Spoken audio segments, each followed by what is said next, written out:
대한민국 패션의 메카 서울 동대문 시장. 한산하다 못해 손님이 보이질 않습니다. 평소 같으면 방한 모자가 불티나게 팔렸을 텐데 계엄 사태 이후엔 아예 발길이 끊겼다고 하소연합니다. 지금 정도 날씨가 장사 제일 잘 될 날씨인데 작년보다 더 안 되는 거예요. 지금. 9시부터 앉아서 6시까지 있어도 한 장도 못 팔고 간 거예요.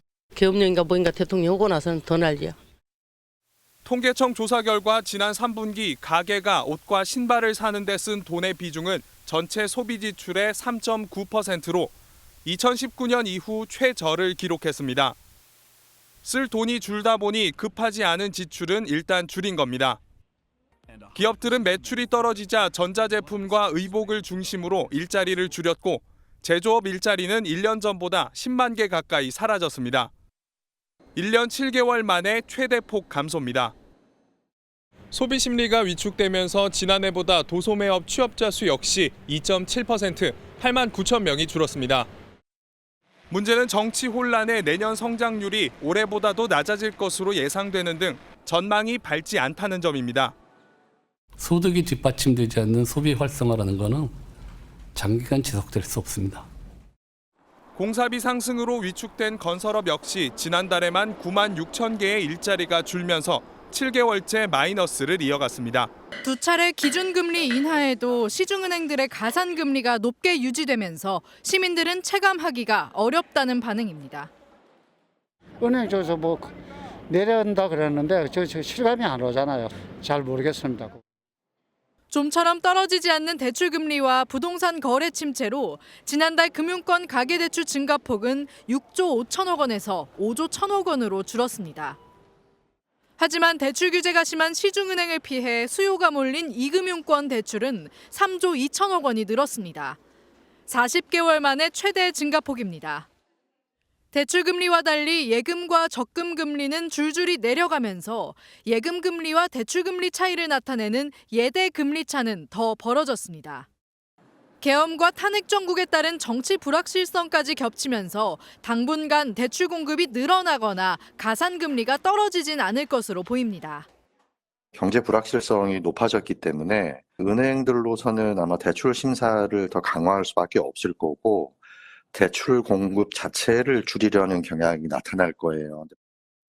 다음 달 기준금리 추가 인하 가능성이 나오고 있지만 내수 침체와 1,400원대의 고환율 속에 서민들의 살림살이는 좀처럼 개선되기 어려울 전망입니다. 이 비상계엄과 탄핵 정국의 후폭풍이 대한민국 경제를 강타하고 있습니다. 어제 요동쳤던 금융시장은 오늘은 한숨 돌렸습니다. 코스피, 코스닥은 반등했고 치솟던 원달러 환율은 꺾였습니다. 하지만 트럼프 미 대통령 당선 이후 불안한 모습을 보인 환율은 국내 정치 상황으로 극도로 예민해져 있습니다. 당장 유학생, 여행객들부터 한숨소리가 나오고 기업들도 환율 문제에 걱정이 이만저만이 아닙니다. 유학생 자녀를 둔 학부모 이현경 씨. 학비를 보내야 하는데 치솟는 환율에 걱정이 큽니다. 아이를 보낸 이상 학업을 마무리 지을 수 있도록 서포트를 해줘야 되는데 뭐 어쩔 수 없이 빚이라도 내서 보내야 되는 거죠. 뭐. 하늘이 올라간다고 해서 학비를 안 보낼 수는 없잖아요. SNS에는 유학생들의 한숨소리가 잇따라 올라오고 있습니다. 휴학을 고민한다. 장학금을 받아도 생활비 걱정에 이런 불효가 없다고도 말합니다. 환율이 치솟자 여행을 취소하는 여행객들도 늘어나고 있습니다. 인터넷 커뮤니티에는 연차 쓰고 여행 가려 했는데 항공권을 취소했다. 취소 수수료가 고민이다라는 글들이 올라왔습니다. 기업들도 막막함을 호소합니다. 환율이 오르면 수출에 도움이 되지만 달러로 지급해야 하는 원부자재의 수입 부담이 커 사실상 실익이 없습니다. 오히려 불안한 정세로 수출 판로까지 흔들리고 있습니다. 대외 신인도 부분에서 바이어들이 저희한테 많이 불안해하고 있어요. 그다음에 환율이 올라가다 보니까 그만큼 저희가 원재료 수급하는 과정에서 부담이 많은 거죠. 외국인 투자가 빠져나가고 관광객이 오지 않고 수출까지 막히면 환율은 더 오를 수밖에 없습니다. 정치 불확실성이 장기화하면 1,500원대 환율 시대가 올 것이라는 공포감마저 드리웠습니다.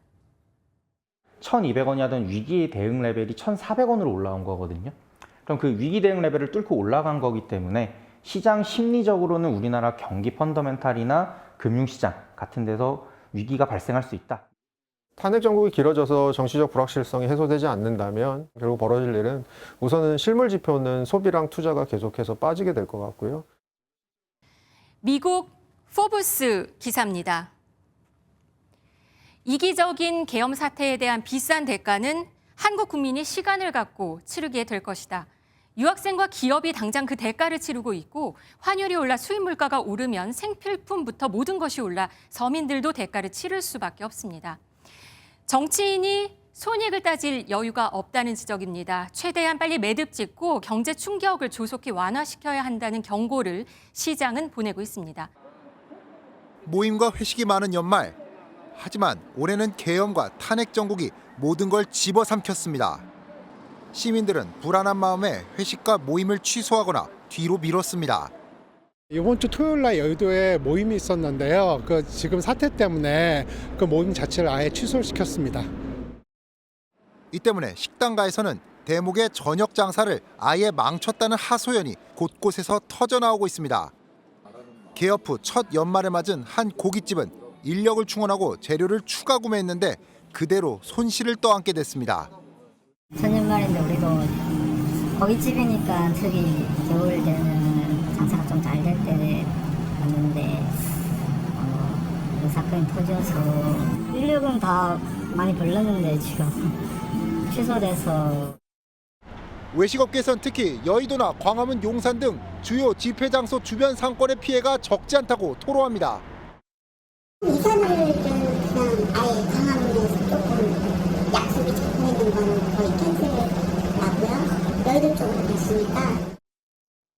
허가를 해준다고 해도 그분들한테는 상대적으로 이제 영업을 방해받는 거나 마찬가지잖아요. 스피커나 이런 걸 틀어대면은 뭐 장사를 사실상 하기 어려운 분위기가 조성이 되는 거는 맞습니다.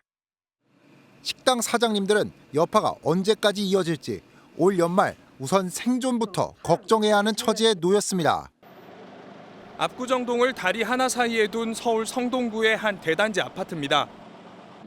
지난 9월 전용 면적 84제곱미터가 22억 원에 거래될 정도로 가격이 치솟았지만 대출 규제가 본격화하면서 거래는 주춤해졌고 비상계엄 사태 이후엔 문의 전화마저 끊기고 계약이 취소되는 사례도 등장했습니다.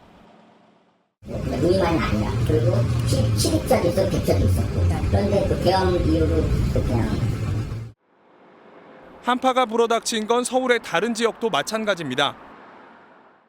지난 7월 9천 건이 넘었던 서울 아파트 거래는 본격적인 대출 규제 이후 급격히 떨어졌는데 탄핵 정국까지 겹치면서 매수 심리가 더 위축될 가능성이 있습니다. 아파트값 상승폭도 갈수록 줄어 강동구는 서울 자치구 중 처음으로 아파트값이 하락세로 돌아섰습니다. 지난 2016년 박근혜 전 대통령 탄핵 당시에도 서울을 비롯한 전국 아파트값은 0.33% 하락했는데 이번에도 정치 불안이 부동산 시장 침체를 더 누를 것이란 전망이 나옵니다. 내수 경제가 어려워질 수 있습니다. 부동산 시장에도 그 영향이 미쳐서 매수자들이 관망세로 돌아서거나 다만 기준금리가 더 내려가고 정치적 불안이 조기에 마무리되면 내년 초에는 다시 반등할 수 있다는 관측도 조심스럽게 나옵니다.